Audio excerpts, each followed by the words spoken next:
अरे भाग्यवान, मेरे जूते कहाँ रखे हैं? मुझे बाहर जाने में देर हो रही है। तभी मालती कमरे में आती है। ये रहे आपके जूते। मैं इन्हें साफ करने के लिए ले गई थी। अरे वाह, तुम कितनी समझदार हो। मेरे बिना कुछ कहे ही सारे काम कर देती हो।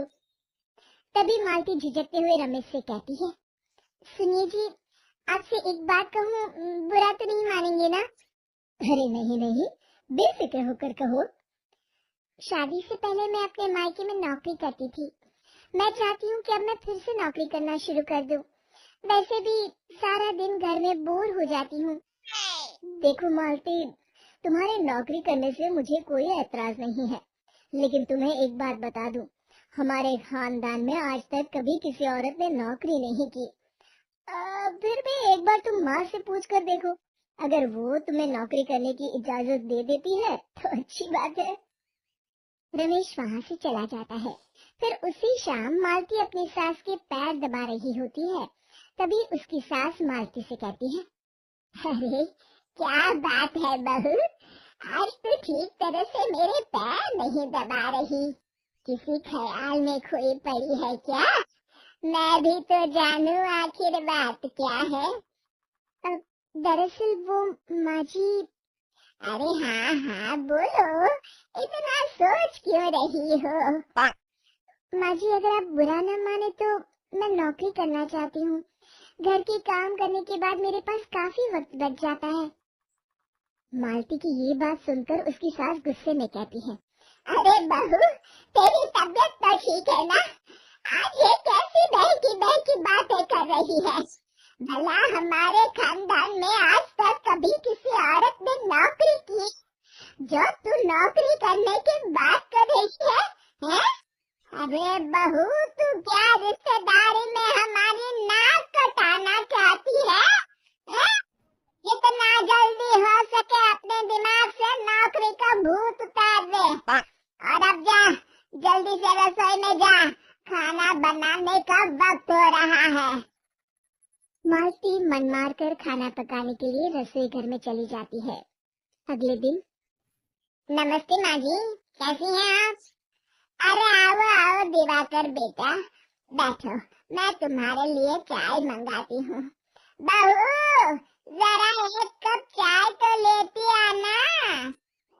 फिर दिवाकर एक फाइल खोलकर मालती की सास के सामने रख देता है। ये देखिए माँ जी, ये है पिछले महीने का हिसाब और ये रहे मुनाफे के रुपए। एक बार हिसाब देख लीजिए और इन कागजों पर अपने दस्तखत कर दीजिए। अरे दिवाकर बेटा, मैंने भला आज तक कभी तेरा हिसाब देखा है जो अब देखूंगी? ला बता, कहाँ दस्तखत करूं? तभी मालती चाय लेकर वहाँ आ जाती है और अपनी सास को बिना कागजातों को पढ़े इस तरह लापरवाही से दस्तखत करते हुए देखकर हैरान रह जाती है। अच्छा माली, अब मैं चलता हूँ, फैक्ट्री में बहुत काम है। फिर दिवाकर वहाँ से चला जाता है। कुछ दिनों बाद मालती बाजार में कुछ सामान खरीद रही होती है। तभी एक बूढ़ा आदमी उसे आवाज देता है, अरे मालती बेटी, कैसी हो? मुझे पहचाना? मैं तुम्हारी कंपनी में मुनीम का काम करता हूँ। हाँ चाचा जी, मैं आपको बिल्कुल पहचानती हूँ।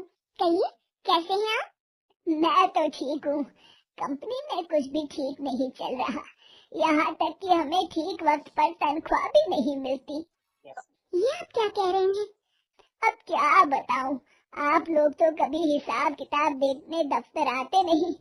मेरी मानो तो एक बार आप लोग दफ्तर आकर सारा हिसाब किताब देख लो, आपको असलियत पता चल जाएगी। अच्छा बेटी, अब मैं चलता हूँ, देर हो रही है। फिर वो बूढ़ा वहाँ से चला जाता है। वहीं दूसरी तरफ मालती घर पहुँचकर अपनी सास को सारी बात बताती है। तभी वहाँ रमेश भी आ जाता है, लेकिन मालती की सास मालती की किसी भी बात पर विश्वास नहीं करती। तभी रमेश कहता है, अरे माँ, बिना आग के कभी धुआं नहीं उठता। जब मालती इतना कह रही है तो हमें एक बार दफ्तर चलकर देख लेना चाहिए। वैसे भी हम लोग काफी दिन से अपने दफ्तर नहीं गए हैं। इस तरह किसी एक आदमी के भरोसे काम छोड़ना मुझे भी ठीक नहीं लगता। अगले दिन वे सभी अपने दफ्तर पहुंचते हैं और सीधे दिवाकर के कैबिन में जाते हैं। अचानक सबको एक साथ देखकर दिवाकर चौंक जाता है। अरे माँ जी, आप सब लोग अचानक यहाँ कैसे आ गए? अगर कुछ काम था तो मुझे एक फोन कर दिया होता, मैं आपके घर आ जाता। तभी मालती की सास कहती है, अरे दिवाकर बेटा, आज मैं हिसाब देखने दफ्तर आई हूँ। सारा मुझे पिछले 6 महीनों का हिसाब दिखाना तो बेटा। दिवाकर घबराते हुए हिसाब की फाइल मालती की सास को देता है।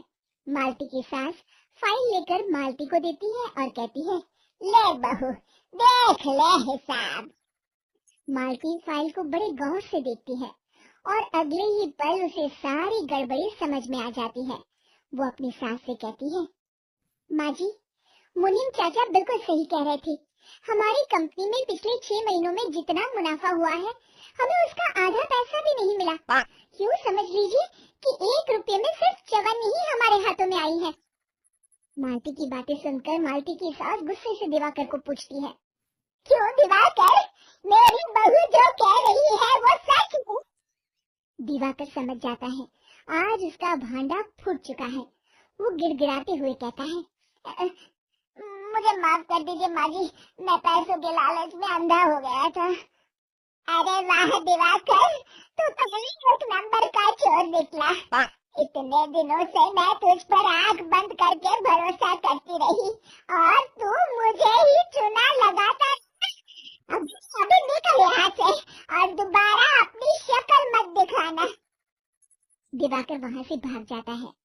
मालती की सास मालती को शाबाशी देते हुए कहती है, बहू, आज मैं समझ गई कि पढ़ाई लिखाई हमारी जिंदगी में कितनी जरूरी है।